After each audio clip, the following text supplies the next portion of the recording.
is Guild Wars 2. Guild Wars 2 is the sequel to Guild Wars 1, which is one of the most successful PC game franchises of all times, with more than 6.5 million copies sold in North America and Europe. And ArenaNet, we founded ArenaNet to be innovative, like to innovate gameplay, to ask ourselves questions, how can we improve on everything. And with Guild Wars 2, we take the chance to question everything we know about MMOs, which means our goal is to make a game that boldly defies all common MMO conventions, and we want to make a game that is appealing to MMO players and non-MMO players. So if you like MMOs, you should check out Guild Wars 2, but if you don't like MMOs, we encourage you to definitely check out the game. Guild Wars 2 takes part 250 years after Guild Wars 1. It's the time when the Elder Dragon have awoken, and basically Tyria is faced with the wrath of those dragons, and it's only through the combined effort of the 5 races that those dragons can be stopped. During the demo here, you will be able to play 2 races. One is the human that we will showcast here. The humans had a hard time, they've been pushed back, they lost battle after battle, but they're resilient and they never give up. And you can play the Char, and if Mike starts fiddling with his mobile phone and actually pays attention, you can also play the Char. If you play Guild Wars 1, you are familiar with them. They're a race of fierce feline warriors, but for the first part, like I said, we play humans now. Everyone, male, female. Guild Wars 2, you will be able to play 8 classes. So far we revealed 4 of them. We have the Elementalist, the Warrior, the Ranger, and the Necromancer. And Mike, what are we playing for this demo? What? Okay, Mike says we play Elementalist. Later on we might ask you guys what we want to do. So we play this a little bit by ear, and okay, we simplified character creation for this demo. I mean, you guys have a demo spot, like 40 minutes to play the game, and we don't want you to fiddle around 35 minutes with just get your character looking right, and then oh damn, my time is up. So, just for the sake of the demo, it's very simplified. When the game will launch, you literally have the option to choose from a million of different options to make your character look like the way you want it to look. Now we come to the part where our game is different from many other games. It's what we call the biography section. All the choices you make here now will have a direct impact on how your personal story in the game will play out. The first thing you do is something that basically impacts on your look and feel and appearing when you start in the game. It's not really good to zoom over. Okay, next thing. This is the biography part. You can actually choose where you were born into. Wait. This is personality. I'm way ahead of myself. This is personality. Personality, you can be a charming guy, you can be fierce, or you can react to people with a lot of dignity. So whatever you choose here is the way you talk and act with NPCs. It's reflected in your choices here. So you will have different communication choices when you talk to NPCs, and you can, during the course of the gameplay, you can change the way your personality works out. And now we're at the part that is your ancestry.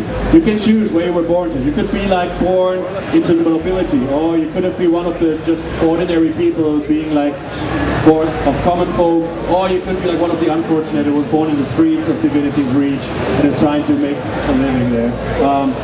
What are we playing? What do you guys want to play? Should we be noble? Should we be... Let's keep it real. Okay, we pick streets here. The next part is, you can pick what one of your biggest regrets is. So you could you never found the body of your dead sister, or you regret that you never joined the circus. I'm pretty sure that would turn out into a really interesting personal storyline. What do we do? Circus? Okay, we go with circus here. And just to reiterate, every choice you make here will have a direct impact of how your personal story later on will play out throughout the game. The next one is, everybody says you were blessed by one of the gods. I have to say, the gods actually are quiet. The gods have turned their back on the humans. They basically withdraw from Tyria, so the humans are there without the gods. But this is people tell you you were blessed by one of the gods. What do we do? Let's pick from here. Okay. And before you choose your name, what you see here, this is your biography. This is your story. All your choices are reflected here. And during the rest of the gameplay, your personal story, your biography will be added. You will be able to see all the deeds you've done, all the stuff all the deeds you've done. And this is your story.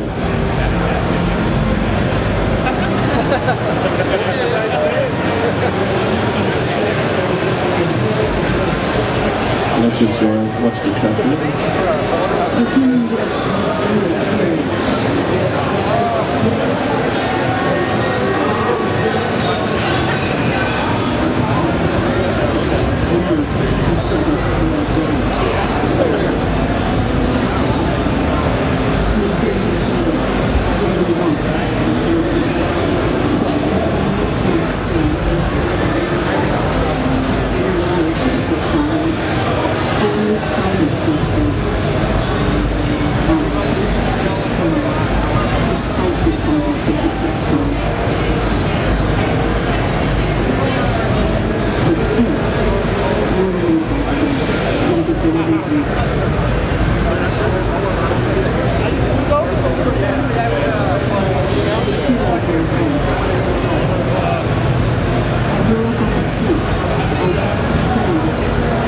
So as you can see here, this is one of the tools we use to tell story in the game. This is one of the cinematics, and as you can see, it's based on the choices you made, so in your character creation. And it's also, you might see the art style.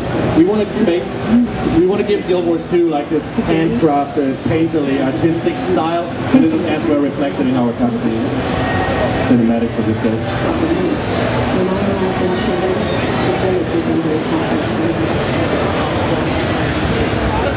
Innocent villagers are in danger.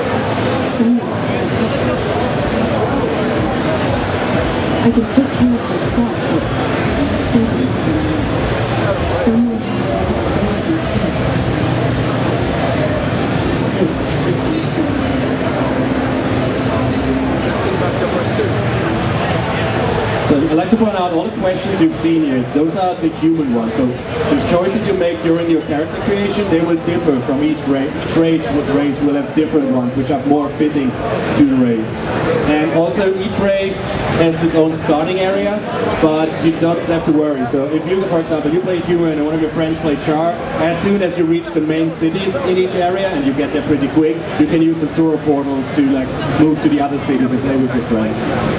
So we're here now in Shamor. Shamor is a small village outside of Divinity's Reach, and as you can see, we just talked to Corporal Byrne here, and he tells us that the village is under attack. And the thing is, we don't need like a massive box of text to show you this.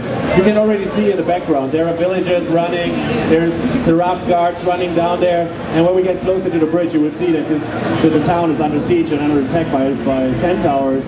So what we do is we drop you right into the middle of the action. We give you a feeling of urgency that you're needed. So don't read 2 pages before you actually know what's going on, because you get a visual feedback of what is actually going on. So we have to save a couple of villagers from the centaurs and bring them to the inn, which is protected by the Seraph guards.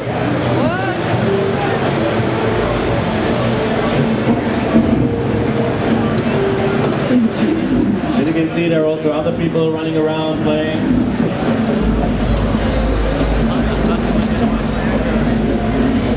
Mike got a lot better at rescuing villagers.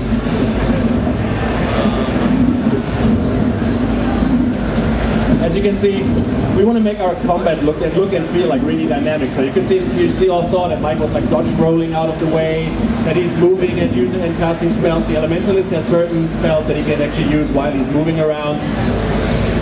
Let's see.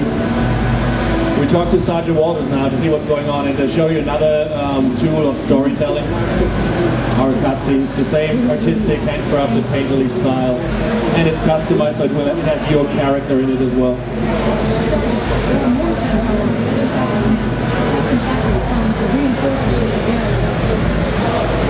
If he's calling for help, it must be serious, but I can't stop him. Captain Thackeray's never failed Divinity's Reach. If I can help him, I will. Falk is like blessing. That's the spirit that will bring this. So it seems like the garrison of Shaymore is under attack by the Centaurs, and of course we go there and try to help defend it and take it back. This will now be the first dynamic event you will encounter. So I don't actually know when we get to the garrison like what the state of the event will be. I have no clue if the gates are open, if we still have to defend it. As the cutscene told you that Captain Thackeray is there already. Some of you might remember the name Thackeray from Guild Wars 1, or if you have read Ghost of Ascalon, you also might remember that he is one of the guys of Destiny's Edge. Our second Guild Wars novel, which will come out sometime end of this year, beginning of next year, will deal with the history of Destiny's Edge. Stay close. Like the garrison gate. Oh, okay, so it seems like we have to first defend, fight off the waves of Centaurs coming in. While we're waiting, Mike, can you show us like some attunement switching and things like that? Okay, so the Elementalists can attune to the elements. What we did now is like we switched from fire attunement to water attunement. Each attunement gives you like gives you different skills on your skill bar. And also our skill system, if you look at the left of the skill bar, the 5 skills over there, we actually have 2 now because we just level 1. They are defined by the weapons you're wearing, like if you have a focus or a staff. I missed the old school, right? Okay, if you look now, Mike is using the second skill on his bar. As you can see, this is one of the new things we have in Guild Wars 2. It's a so-called hold skill. Like the longer you keep it pressed, the more you charge it up, and when you release it, the more powerful it is. You can release it at any time during that process, but if you like fully charge it, it's way more devastating. Seems like a lot of other players also came by to help us fight off the Centaurs. Our dynamic events, they scale. So if you are just there on your own, you will not face that many opponents, but if there's a whole bunch of players, our dynamic events automatically scale up. So it will always be a challenge depending on the amount of players who will be there.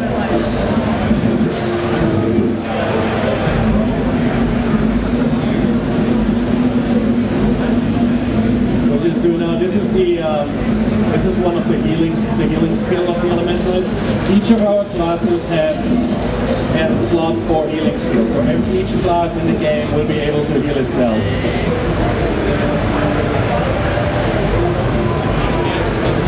Are the gates still closed?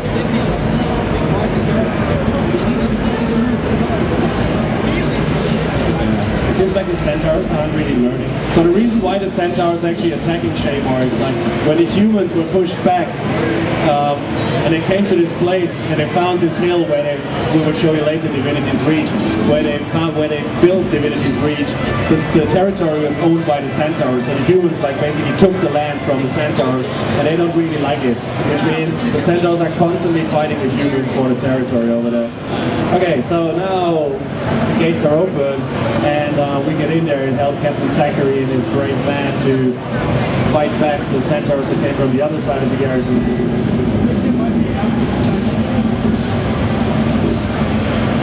You may see the speech bubbles. I mean, it's too loud here, you can't really hear it, but Guild Wars 2 is extensively voiced.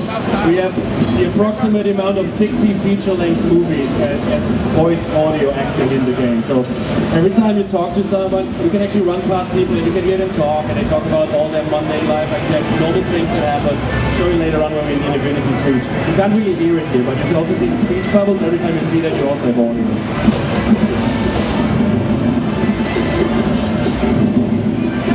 When I was talking about that we want to make our combat look, our combat is visceral and like visually engaging, so you always get like a visual feedback when you see you just don't see numbers popping up, you see what is actually happening. If Mike switches to ice or whatever, then you see on the ground like the effects. Like if you get knocked back, if somebody pulls spikes out of the ground, if somebody put a well, you really see, you get immediate visual feedback in response to what is happening. So it seems like now they were annoyed and called in with their champion, which we just pushed back. I'm pretty sure the champion has like something in his pocket, like a nasty drink, who will not be defeated that easy.